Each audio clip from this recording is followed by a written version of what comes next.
Ny mety toetry ny andro any an-dranomasina ny alakamisy 13 febroary 2022 amin'ny 9 maraina hatramin'ny zoma 14 febroary 2022 amin'ny 9 maraina. Samy mailo tsy mitandrina trano isika mampiasa ranomasina na tsy misy azon'ny filazana fahampitandremana. Manoritsiraka sy nanana tanjony bobaomby hatrany amin'ny tanjona angotsy. Omaina amin'ny ankapobeny fa avy atsimo tsy nanana ny drivotra ka ho sivatra amin'ny 70 km isan'ora. Adiny mpanonja nanonja be ny ranomasina avon'ny onja ray hatramin'ny 20 metatra. Tanjona angotsy hatramin'ny manoro. Hanorina tandrivindrao na ny alina na ny voamaraina.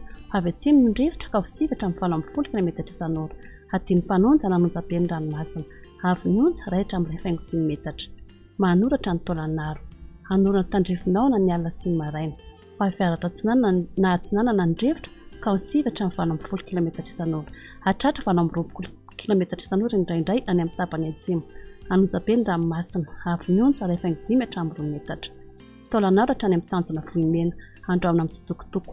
Avy atsinanana ny drivotra ka ho 20 hatramin'ny 7 km isan'ora. Hatratra 70 km isan'ora indraindray ny alina. Ahery ny ranomasina avon'ny onja ray 20 metatra. Hatratra 3 metatra indraindray noho ny alin-drano avy atsimo na atsimo atsinanana. Manomorotsiraka andrefana. Tanjona vohimena hatrany amin'ny tanjona ankapo. Andramina amin'ny tsitokotoko. Ivova amintsika ny drivotra ka ho sivatra amin'ny 70 km isan'ora.